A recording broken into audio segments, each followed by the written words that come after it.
YSR Congress party నాయకులకు, కార్యకర్తలకు, YS Jaganmohan Reddy గారి అభిమానులకు, నగరి నియోజకవర్గ ప్రజలకు, ముఖ్యంగా ఇక్కడికి విచ్చేసిన యువకులకు అందరికీ నా హృదయపూర్వక నమస్కారాలు తెలియజేస్తున్నాను.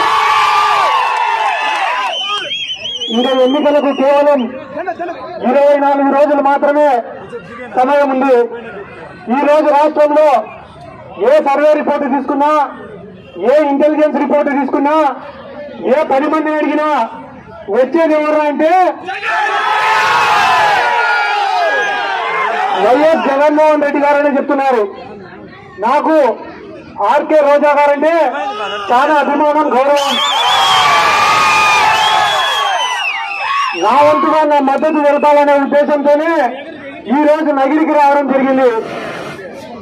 వైఎస్ఆర్ కాంగ్రెస్ పార్టీ మహిళా విభాగం అధ్యక్షురాలుగా 6 సంవత్సరాలు పనిచేసినారు ఆర్కే రోజా గారు. 2 సార్లు ఎమ్మెల్యేగా, మంత్రిగా మీ అందరి అభిమానంతో, మీ అందరి సహకారంతో మన రాష్ట్ర చరిత్రలోనే ఆర్కే రోజా గారికి ఒక ప్రత్యేకమైన గుర్తింపు ఉంది.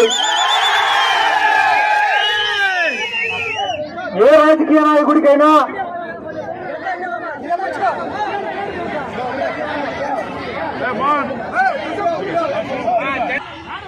రాజకీయాల్లోకి వచ్చిన కొత్తలోనే ఎదురుదెబ్బ తగిలితే నిలదొక్కుకోవడం చాలా కష్టమైన పని. ఆర్కే రోజా గారు 2004లో 2009లో ఓడిపోయినప్పుడు అందరూ కూడా ఆర్కే రోజా గారి కథ అయిపోయిందన్నట్టు మాట్లాడినారు. చాలా మంది అవమానపరిచినారు, చాలా ఇబ్బందులు పెట్టినారు. కానీ ఆత్మవిశ్వాసం కోల్పోకుండా కష్టపడినందుకు, నిరంతరం ప్రజల్లో ఉన్నందుకు, ప్రజల సమస్యలపైన పోరాడినందుకు, ట్రస్టులు ఏర్పాటు చేసినందుకు, పేదవాడి పెళ్లిళ్ళు చేసినందుకు, పేదవాడికి భోజనం పెట్టినందుకు, పేద విద్యార్థులను చదివించినందుకు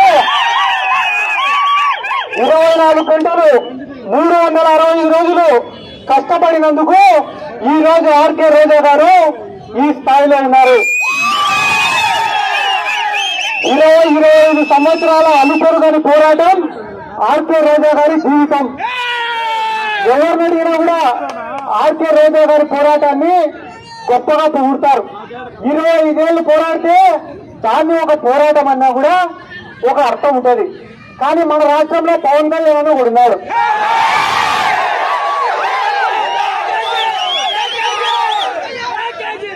సంవత్సరంలో 1 నెల ఆంధ్రప్రదేశ్ లో ఉంటాడు, 11 నెలలు తెలంగాణలో ఉంటాడు. వైఎస్ రాజశేఖర రెడ్డి గారిని ఎప్పుడో ఒక్కసారి మైకు పట్టుకొని విమర్శించినారంట. విమర్శించి నేను రాజశేఖర రెడ్డి గారి పైన పోరాడిని అంటారు. ఒక్కరోజు మైకు పట్టుకొని విమర్శిస్తేనే పోరాడినట్టయితే తెలంగాణ కోసం కేసీఆర్ చేసింది ఏమంటారు? స్వాతంత్రం కోసం మహాత్మా గాంధీ చేసింది అని ఏమంటారు? అన్నిటికంటే ఘోరమైన విషయం ఏమంటే ఆయన ఒకరోజు వరంగల్లో ప్రచారానికి పోయినారట. ప్రచారానికి పోతే పైన కరెంటు వైర్ నుండి షాక్ కొట్టి కింద పడిపోయినాడు. కింద పడిపోయినాక మొన్న మైకు పట్టుకొని ఏం మాట్లాడుతున్నాడు? కరెంటు వైర్లు కూడా నన్ను ఏం చేయలేకపోయినాయంట. ఆడు ఏమన్నా చేస్తాయా చెయ్యా అని చెప్పి ఒకరోజు ప్లగ్ లో ఏలు పెట్టి స్విచ్ ఆన్ చేయి, నీకేమన్నా అయిందనుకో నువ్వు చేతగా అడిగాడు. నీకేం కాలేదనుకో నీ పోరాటంలో నిజముందని. ఎందుకు మీకు అందరికీ నేను ఈ మాట చెప్తానా అంటే ఆర్కే రోజా లాంటి వాళ్ళ మనందరికీ అవసరం. ఎందుకంటే ఎటువంటి పైరవీలు చేయకుండా, ఎటువంటి లాబీయింగ్లు చేయకుండా స్వశక్తితో ఎదిగే వాళ్లకు శత్రువులు ఎక్కువ ఉంటారు, అవమానాలు ఎక్కువ ఉంటాయి, కష్టాలు ఎక్కువ ఉంటాయి. కానీ అక్క మీరు స్వశక్తితో పోరాడినందుకే రాష్ట్రం అంతా మీకు అభిమానులు కూడా ఎక్కువగా ఉన్నారు అక్క. ఎందుకంటే ఆర్కే రోజా గారు అంటే ఒక బ్రాండ్. నగిరి నియోజకవర్గం గురించి విశాఖపట్నం అడిగినా ఆర్కే రోజా గారు మీ ఎమ్మెల్యే అంటారు. కాబట్టి మీ నియోజకవర్గానికి ఒక గుర్తింపు తెచ్చిన ఆర్కే రోజా గారు కావాలన్నా, లేకుంటే కానీ సంవత్సరానికి ఒకసారి వచ్చే తెలుగుదేశం పార్టీ వాళ్ళు కావాలన్నా ఒకసారి ఆలోచన చేసుకోండి. నేను నిన్ననే వేరే వాళ్ళని అడిగినా, తెలుగుదేశం పార్టీ వాళ్ళు ఎక్కడికి ప్రచారానికి పోయినా కూడా వంగి నడుస్తారు. మరి ఎందుకు వాళ్ళకి వంగి నడుస్తారంటే అన్న టీడీపీ కండువా, పైన జనసేన కండువా, ఆ పైన బీజేపీ కండువా, ఆ ముందు మొయ్యలేక వంగి నడుస్తారట. చంద్రబాబు నాయుడు అనేటువంటి సిగ్గు శరం మానం లెక్క ఏమి కూడా లేవు. 2019 ఎన్నికల్లో ఏమో వాడు మోడీనే కేడినా అన్నాడు. నిన్నగాక మొన్న మైకు పట్టుకొని భారత పితరా నరేంద్ర మోడీ అంటున్నాడు. పవన్ కళ్యాణ్ గారు వేరే వీడి కన్నా పనికిరాని రా అని ఇచ్చాడు. ఈ రోజు పవన్ కళ్యాణ్ పక్కన పెట్టుకొని ఒరే మన కోసం ఉన్న సీట్లన్నీ వదిలిపెట్టుకునే త్యాగరాజురా మన పవన్ కళ్యాణ్ అంటున్నాడు. ఇటువంటి వ్యక్తి ఎవరు? చంద్రబాబు నాయుడు పాపం. కానీ మన జగన్మోహన్ రెడ్డి గారిని మాత్రం ఒప్పుకోవాలా. ఎన్నికలు దగ్గరకు వచ్చినాయి, ఎవడెవడు ఎక్కడెక్కడ ప్రచారం చేస్తాడో చూద్దాం అనుకున్నాను నేను కూడా.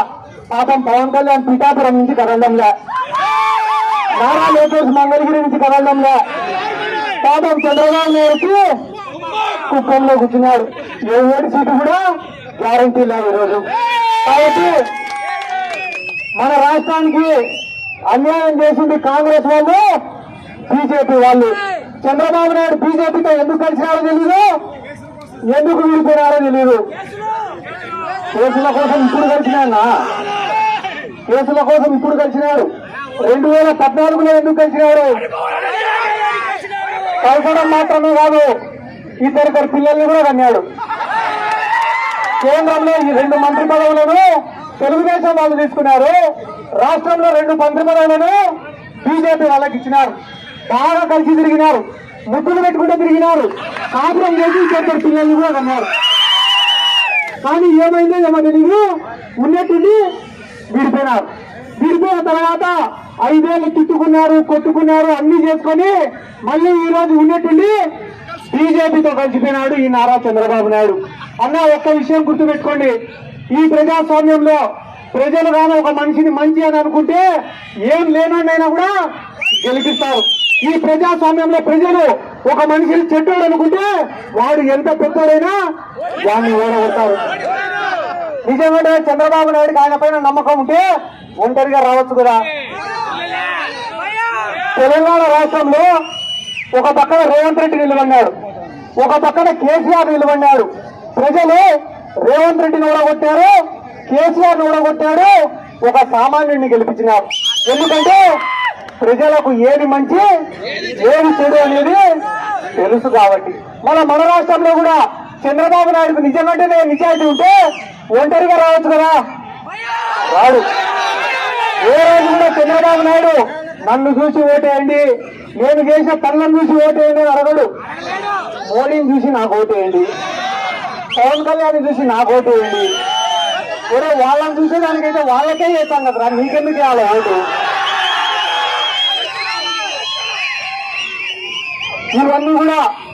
ఇవన్నీ కూడా మనం ఆలోచించుకోవాల్సినటువంటి అవసరం ఉంది. ఎందుకంటే ఎన్నికలు దగ్గరకు వచ్చే కొద్దీ జగన్మోహన్ రెడ్డి గారు ఏం ఆలోచిస్తున్నారు అంటే, మనం మంచి చేస్తే ప్రజలు మనకు అండగా నిలబడతారని చెప్పి జగన్మోహన్ రెడ్డి గారు ఆలోచన చేస్తుంటే, చంద్రబాబు నాయుడు ఏం ఆలోచిస్తున్నారో తెలుసా? ఎన్ని అబద్ధాలు చెప్పైనా, ఎన్ని మోసాలు చేసైనా అధికారంలోకి రావాలని చెప్పి ఆలోచన చేస్తున్నాడు. వాలంటీర్లు ఉండకూడదని చెప్పి ఎలక్షన్ కమిషన్ కు ఫిర్యాదు చేశాడు. అవ్వాతాతలకు పెన్షన్లు రాకూడదని చెప్పి ఎలక్షన్ కమిషన్ కు ఫిర్యాదు చేశాడు. మీరే ఆలోచన చేయండి అమ్మా. 14 ఏళ్లు ముఖ్యమంత్రిగా పనిచేశాడు కదా చంద్రబాబు నాయుడు. ఒక్క పేద విద్యార్థినైనా చదివించినాడా? ఒక్క పేద విద్యార్థికైనా సంవత్సరానికి ఇంత డబ్బులు చెప్పించినాడా? జగన్మోహన్ రెడ్డి గారు ఎప్పుడైతే 15,000 రూపాయలు అమ్మఒడి పథకమని ఇచ్చినాడో, ఈ రోజు చంద్రబాబు నాయుడు వచ్చి మీ ఇంట్లో ఎంతమంది పిల్లలు ఉంటే అంతమందిని చదివిస్తాడంట. పొరపాటు నువ్వు 2 పెళ్లిళ్ళు చేసుకుంటే 2వ భార్య పిల్లలు కూడా చదివిస్తాడంట ఈ చంద్రబాబు నాయుడు. కాబట్టి ఇటువంటి మాటలు నమ్మి మోసపోవద్దని చెప్పి చెప్తున్నామ్మా. జగన్మోహన్ రెడ్డి గారు ఎటువంటి వ్యక్తి అంటే, చేయగలిగిందే చెప్తాడు, చెప్తే 100% చేస్తాడు. కాబట్టి ఈ రోజు మనకు అమ్ముడుపోయే నాయకులతో పనిలే, మీడియా ఛానళ్లతో మనకు పనిలే, రోజుకు ఒక పార్టీతో పొత్తులు మనకు అవసరంలే. మనకు కావాల్సిందంతా ప్రజల ఆశీర్వాదం మాత్రమే. ఈ 2-3 రోజుల్లో మేనిఫెస్టో రిలీజ్ అవుతుంది. మేనిఫెస్టో రిలీజ్ అయిన తర్వాత ఆ మేనిఫెస్టోని తీసుకొని గడప గడప తిరగాల్సినటువంటి బాధ్యత మనందరి పైన ఉంది. ఆర్కే రోజా గారిని కానీ మంచి మెజార్టీతో మనం గెలిపించుకుంటే చాలా పెద్ద స్థాయిలో ఉంటారు, మనకందరికీ ఉపయోగపడతారు. ఆర్కే రోజా గారు అంటే నగిరి నియోజకవర్గం అంటే అంతటి బ్రాండ్ ని సంపాదించుకున్న తర్వాత 5 రోజుల కోసం 10 రోజుల కోసం వచ్చిపోయే ఉల్ఫట్గాలని మాత్రం ఆలోచన చేయొద్దని చెప్తున్నారు. ఎందుకంటే అవతలి వాళ్లకు స్వార్థం, ఆర్కే రోజా గారికి ఉన్న ఏకైక స్వార్థం మీ గుండెల్లో స్థానం సంపాదించుకోవడం మాత్రమే. ఎందుకంటే గానా ఆర్కే రోజా గారు చూడని హోదా లేదు, అనుభవించని హోదా లేదు, జనాదరణ చూడని లేదు. సినిమా ఇండస్ట్రీలో నెంబర్ 1, సీరియల్ ఇండస్ట్రీలో, టెలివిజన్ ఛానళ్లలో నెంబర్ 1, పొలిటికల్ గా నెంబర్ 1. స్వశక్తితో వస్తే, కష్టపడి పనిచేస్తే, నిరంతరం ప్రజల్లో ఉంటే, ప్రజల సమస్యల పైన పోరాడితే ఏ స్థాయికి ఎదగచ్చనే దానికి ఆర్కే రోజా గారి జీవితమే ఒక ఉదాహరణ అని కూడా ఈ సందర్భంగా నేను తెలియజేసుకుంటూ, ఆర్కే రోజా గారిని 3వ సారి గెలిపించుకోవడానికి మీరు సిద్ధమా? హ్యాట్రిక్ కొట్టడానికి మీరు సిద్ధమా? జగనన్నను ముఖ్యమంత్రి చేసుకోవడానికి మీరు సిద్ధమా? ఇంత ప్రేమగా ఇక్కడికి స్వాగతం పలికిన ప్రతి ఒక్కరికి నా శిరస్సు నుంచి నమస్కారాలు తెలియజేసుకుంటూ, ఆర్కే రోజా గారి విజయోత్సవ ర్యాలీలో పాల్గొనడానికి ఖచ్చితంగా నగిరికి వస్తామని చెప్పి ఈ సందర్భంగా తెలియజేసుకుంటూ సెలవు తీసుకుంటున్నాను. జై జగన్.